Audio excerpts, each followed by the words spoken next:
Estoy, mientras transito por debajo del manto, viviendo intensamente la duda. Y esa duda me tiene atrapado, pero en sangre, carne y huesos, ¿no? Nervios y cerebro, de tal manera que estoy atravesado por la duda y sin embargo no creo cosas pero misteriosas. Si me permite contar una de ellas. Por supuesto. Monseñor Luis Sánchez Moreno organizó un comité para que ese comité se hiciera cargo de comandar, presidir, organizar todo el proyecto del santuario de Chapi. Y me hizo presidente de ese comité. Quique Zavala estuvo en el comité.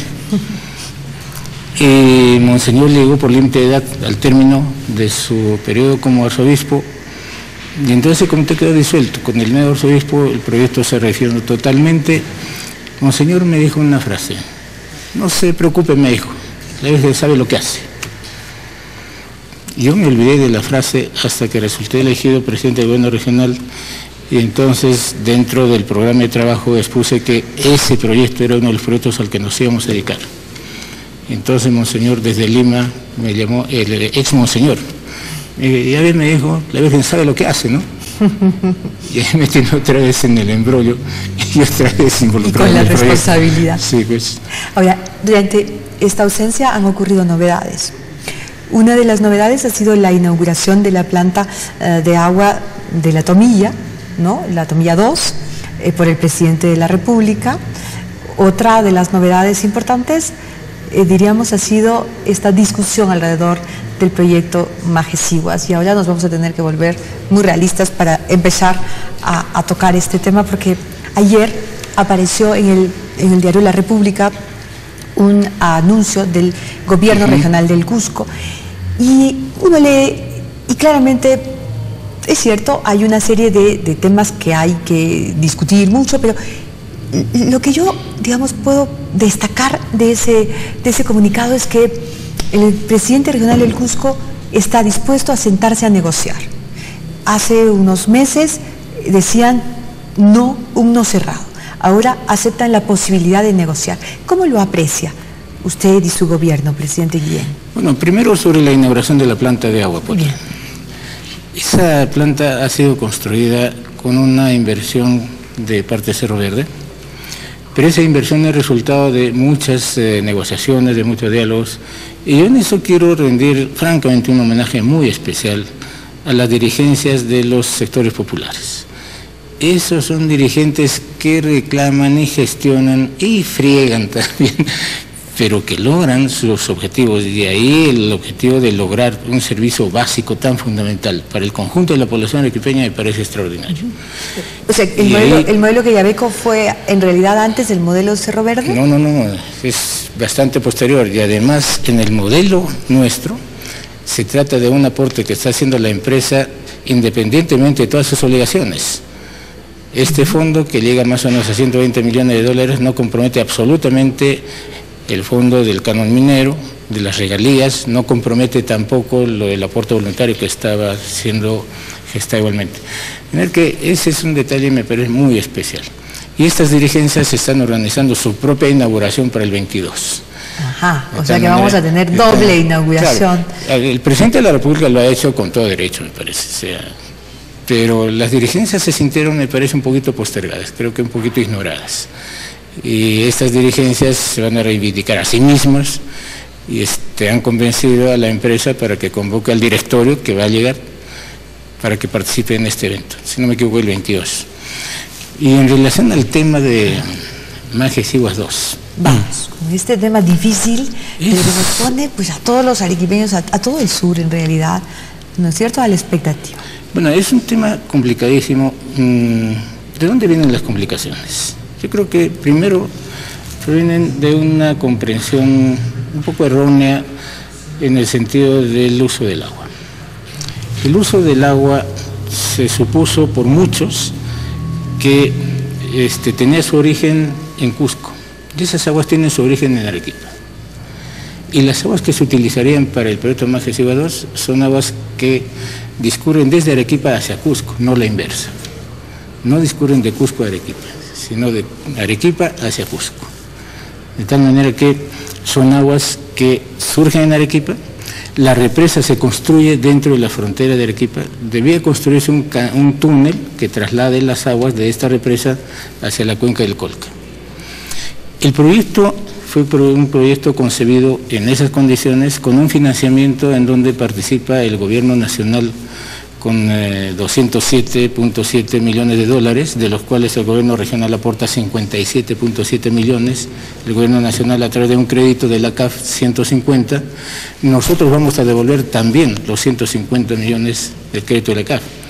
Y el privado aporta 197 millones de dólares, que igualmente deben recuperarse vendiendo las tierras y el agua del proyecto. Este proyecto además tiene un contrato de concesión, así que modificarlo es legalmente muy complicado, muy complicado. Y ese es uno... La voluntad del presidente de la República de declararlo birregional, ¿le parece a usted un camino de solución? Porque claro, de pronto, digamos, uno hace el proyecto, avanzamos en el proyecto, nosotros entendemos y respetamos absolutamente lo que usted está diciendo, pero llegamos a un momento en el que no se puede ejecutar. Pero si yo señalaba que ese era el origen del problema, ¿no? ¿Y cómo llegamos a la solución? La solución para nosotros significa replantear un poco la estructura que tiene este proyecto. Dentro de los componentes que tiene el proyecto, un componente es el de la represa de Angostura y el otro es el de túnel de derivación de las aguas de esta represa hacia el Colca. Entre esos dos componentes estamos hablando más o menos de 207 o 208 millones de dólares. Pero dadas estas dificultades, dado el tiempo que estamos perdiendo y el incremento de los costos que esto significa, dado el hecho de que de parte de Cusco hay mucha resistencia objetivamente a que el proyecto se haga en las condiciones que inicialmente ha sido planteado, nosotros hemos propuesto algo que está ya comenzando a discutirse, que repensemos dentro del Sistema Nacional de Inversión peruano, dentro del SNIP, la posibilidad de que, variando la ubicación de estos componentes, que son la represa y el túnel, y ya no construyendo en la zona de Angostura la represa, sino en la zona intermedia de la provincia de Caylloma, cerca del pueblo de Cibayo, una nueva represa, considerando que en la zona esta, en la cuenca intermedia del Colca, que son aguas que se producen en Arequipa, transcurren en Arequipa y fluyen hacia nuestro litoral, se construye una represa que supere los 500 millones de metros cúbicos, trasladando, por decir así, los costos de Angostura y del túnel hacia esta represa, que resultarían más o menos equivalentes. Estaríamos únicamente variando de ubicación la represa y por consiguiente mantendríamos la estructura global del proyecto y nos liberamos del problema con Cusco. ¿Pero cuántos años nos va a costar replantear todos los estudios? No años, porque simplemente se trataría en este caso, por eso decía dentro del SNIP, de lo que se conoce como verificación de viabilidad. Esa verificación de viabilidad se acortaría mucho, en bastante menos tiempo, que lo que signifique llevar a cabo el estudio de balance hídrico nuevo, el ponernos de acuerdo con Cusco para aprobar ese balance hídrico y en los 4 años que demoraría la construcción de la represa de Angostura con el túnel. En menos de 6 años no creo que nosotros estemos hablando de terminar Angostura con el túnel. En cambio, si nosotros vamos a este camino de verificar la viabilidad y reubicamos la presa, ya no se construye túnel, solo presa.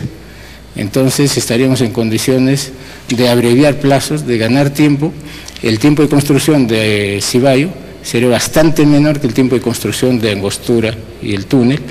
Y por otro lado, lo único que nosotros demandaríamos es que el tiempo con el que nosotros lleguemos a establecer técnica y financieramente cómo debe construirse la represa de Cibayo va a ser bastante menor que sumados los tiempos del balance hídrico nuevo, en el caso de la Apurímac, más el tiempo de aprobación de ese balance y el tiempo de construcción.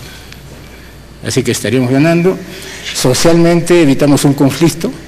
Estamos diciéndole al presidente de la República, señor presidente, el tema de la birregionalidad, discutámoslo entonces para un nuevo proyecto. Angostura puede ir para un nuevo proyecto. Compartido con Cusco, encantados, pero ese es otro proyecto. Saldrán perdiendo los campesinos de Espinar.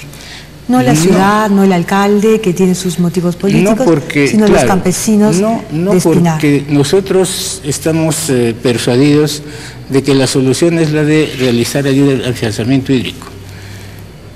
La propuesta inicial, aprobada incluso con el presidente anterior del gobierno regional de Cusco, fue la siguiente.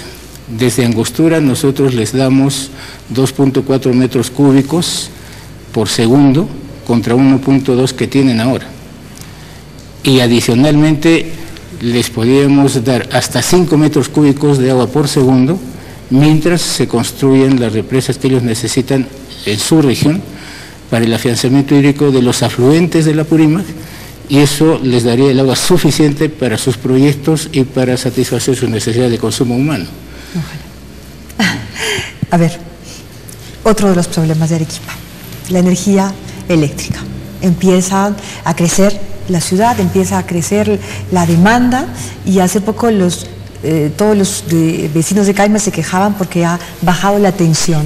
Y ha bajado la tensión porque los centros comerciales, claro, usan mucha energía, en fin, y es parte del desarrollo. Entonces hay que hacer hidroeléctricas. Y está allí, en la cabecera, casi listo, el proyecto de las hidroeléctricas de Yuta y Yuglia, y que comienza con Tarucani. ¿Para cuándo, presidente Guillén? Bueno, yo creo que precisamente si resolvemos este tema de la construcción de la represa en Cibayo, el caudal resulta equivalente y casi el mismo que el caudal que vendría de Angostura para Yuta y Yuglia. Yuta y Yuglia están después de la represa, y en consecuencia la caída sería suficiente como para que tengamos igual producción de megas en estas centrales hidroeléctricas, contando con el esfuerzo adicional que estamos haciendo para llegar a un acuerdo con el consorcio Tarucani, que tiene la concesión para el uso de las aguas por resolución judicial. Y ellos están de acuerdo en que hagamos conjuntamente el esfuerzo a fin de que en lugar de producir 94, 97 megas, vayamos a la producción de 500 megas.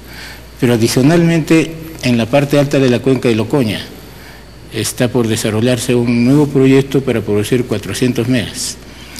Y hacia fines del presente año está inaugurándose la primera planta fotovoltaica del país, quizá una de las primeras de Latinoamérica, para producir 47 megas, y es posible que en el próximo año, con un esfuerzo adicional de la misma empresa, se doble esa cantidad. De tal manera que en el futuro sí podemos convertir a Arequipa en una potencia energética. Y seremos exportadores. Exportando energía, y además teniendo en cuenta que... Y abaratando la energía para los arequipeños. Por supuesto. Teniendo en cuenta adicionalmente que todo este desarrollo agrícola es un desarrollo que va a significar seguramente mucha energía nueva para plantas de procesamiento, para generar nuevas industrias, y obviamente seguramente que habrá nuevas inversiones mineras en el trayecto. Entonces, hay más buenas noticias para Arequipa, presidente. Sí, porque el sueño un poco loco es tener una región sin desocupados, sin desempleados, y con servicios que satisfagan al 100% de nuestra población. En Arequipa, en la ciudad de Arequipa, estamos a punto de lograr que el 100% de nuestra población tenga agua y desagüe completamente. Y ese tipo de aspiraciones están en camino de realizarse mediante un esfuerzo de cooperación con el sector privado. Yo quiero agradecer esta oportunidad que me brinda para agradecer al sector privado, con los dirigentes y los trabajadores, y estos dirigentes, muchos de los cuales representan contingentes de población migrante. Claro que sí. Pero que se penetró, por decir así, en nuestros suelos, hizo de esta tierra nuestra su tierra. Claro. Y han identificado la biografía de ellos y de sus hijos con su destino, ¿no? Con el destino y el porvenir de nuestra tierra. Y amamos Arequipa todos de la misma manera. Todos, ¿no? Entonces, ya somos un solo pueblo, esto es maravilloso. Yo creo que se ha logrado una especie de nuevo mestizaje.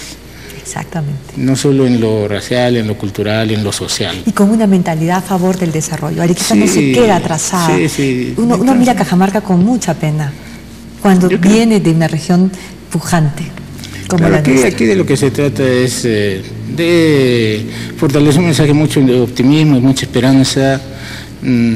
de esto que estábamos hablando un poco antes, de generar también ilusiones, ¿no? Ideales, sueños, y que la gente de alguna manera sienta que su vida está metida en esos sueños. Pero por otro lado, algo que a mí me parece extraordinario es que estos arequipeños no se doblegan, pues. A mí me gusta mucho decir, no nos achicamos. ¿No? Bueno, más o menos claro, por ahí entonces, vamos. Entonces ya no tenemos dónde achicarnos, así que no nos achicamos, ¿no? Es por eso, en realidad. Sí, sí, claro.